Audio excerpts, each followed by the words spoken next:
pas itu kita berhenti di pinggir jalan. Pas mau masuk pos penjagaan itu penjagaan kayak militer, cuman nggak tahu dari negara mana. Mungkin bisa menceritakan bagaimana Mas Ridwan itu bisa sampai ke Myanmar dan menjadi korban kekejaman di Myanmar, termasuk teman-teman Mas Ridwan yang ada di sana ya. Ya. Itu awal mulanya itu gimana?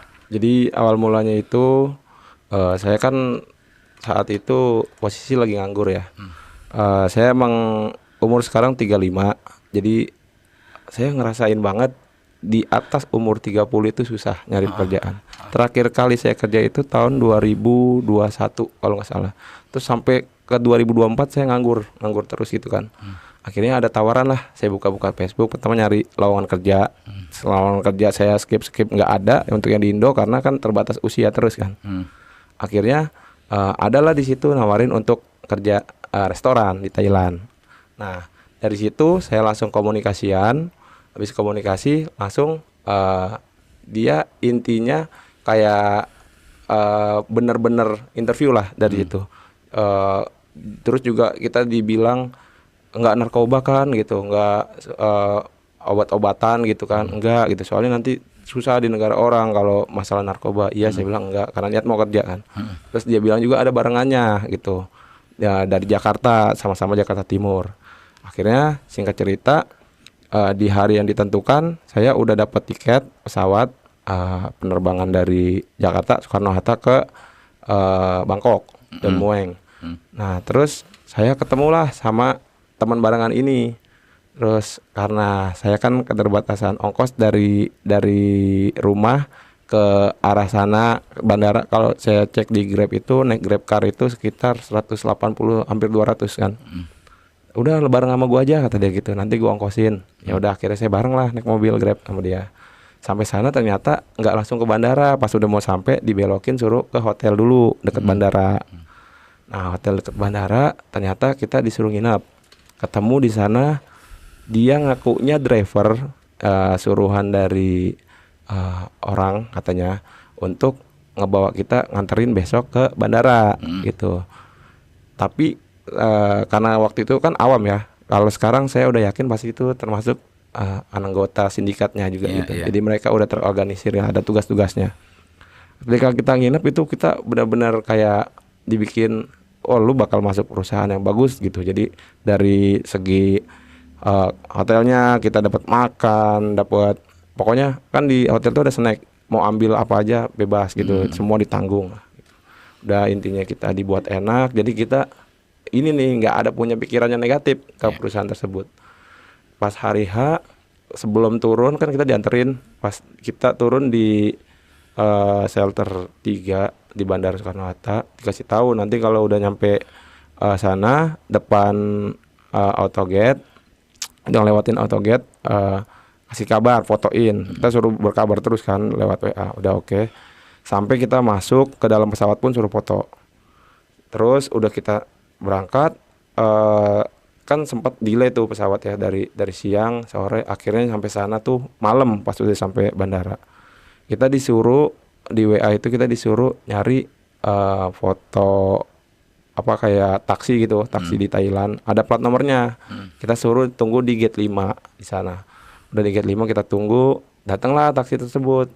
Ngajak kita lah masuk. Nah, karena keterbatasan bahasa, dia nggak bisa ngomong bahasa kita nggak bisa ngomong bahasa dia. Intinya dia bilang, "Oke, come on," katanya gitu. Masuk. Dia kayak bingung nyari tempat, mungkin gini udah diarahkan untuk dibawa ke penginapan di sana, cuman dia lupa kali ya, tempatnya kan kayak banyak jalan kecil gitu kan. Terus akhirnya kita lapar kan, kita ngomong kita mau beli makan dulu gitu. Akhirnya dia wait katanya, dia komunikasi sama orang yang di handphonenya dia. Akhirnya kita diajaklah makan, setelah habis makan kita dibawa ke penginapan. Nah di penginapan itu jadi saya juga ini sebenarnya nggak taunya karena kita nggak ngerti. Yang saya tahu saya mau kerja gitu kan. Yang satu itu ternyata dia mantan admin judol di Kamboja. Nah dia dikasih tahu kerja untuk judol, tapi saya dikasih tahu kerja untuk restoran. Nah itu nggak tahu tuh, saya sama-sama nggak tahu kan. Pas udah sampai kamar ternyata dia di WA itu untuk meyakinkan nanti kalau udah di sana tolong jaga nama saya ya yang bawa, dia ngomong gitu ke teman saya yang itu. Soalnya di sini banyak orang Indonesia yang nakal bawa kabur uang perusahaan katanya gitu di judol. Saya nggak paham, saya kira restoran kan. Oh kok begitu ya kata saya gitu. Terus dia bilang ya tenang aja kok, ya saya kerja profesional, saya udah 2 tahun 2 tahun setengah kerja di Kamboja, aman-aman aja kata dia. Ya bagus kata dia gitu. Jadi untuk meyakinkan seperti itu.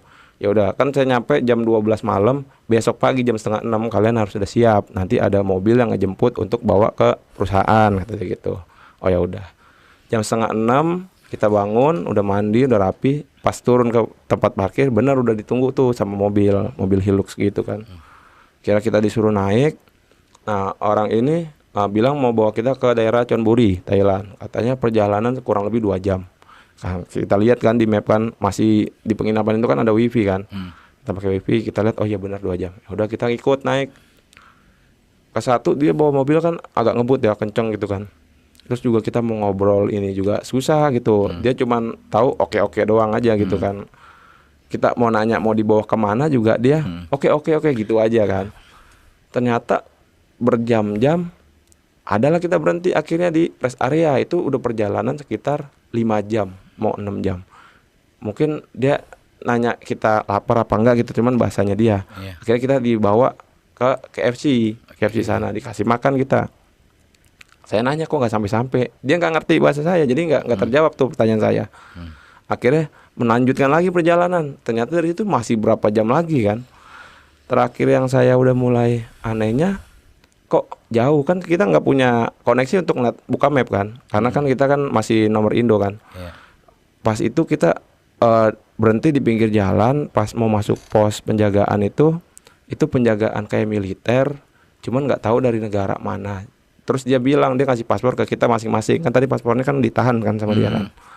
Dia bilang holiday gitu in Thailand. Oke, saya bilang gitu. Terus ditanya betul kan, where going gitu kan di sana itu. Terus saya bilang holiday. Terus udah dipoto-foto sama si tentara itu, masuk lagi ke mobil. Aman lah, lewat lah. Saya sempat merhatiin jalan kan. Di sana itu ada bandara juga ternyata. Itu dari 8 jam atau 9 jam perjalanan dari Thailand tuh. Ternyata itu bandara namanya Mae Sot. Bandara Mae Sot itu masih daerahnya Thailand juga. Akhirnya nggak lama kita diganti mobil. Jadi kita disuruh turun, dia kayak ngubungin orang kan, dia berhenti, tapi kita suruh nunggu kan. Dia ngubungin orang, datang lagi nih taksi, mobil taksi. Itu kalau nggak salah kayaknya cewek yang bawa, cuman orangnya pokoknya ganti-ganti lah. Kita suruh ngikut katanya ke dia. Nah kita ngikut, tapi setiap kali kita pindah itu kayaknya kayak dikasih uang gitu orang itu. Dari mobil itu dikasih uang. Oke, udah habis itu kita dibawa sama si yang taksi ini, yang pengemudinya ini kayaknya wanita. Kita nggak bisa ngobrol sama sekali, dia juga diam aja. Dibawa ke kayak masuk ke daerah pelosok. Jadi jalanan itu kayak tanah gitu kan. Masuk ke garasi rumah orang, itu pagarnya udah kebuka, kita masuk langsung tiba-tiba pagar ditutup, gitu kayak kok mencurigakan gitu ya. Ada apa, kita mau dibawa kemana gitu? Nggak mungkin saya bilang restoran kok tempatnya kayak rumah di pedesaan gitu kan.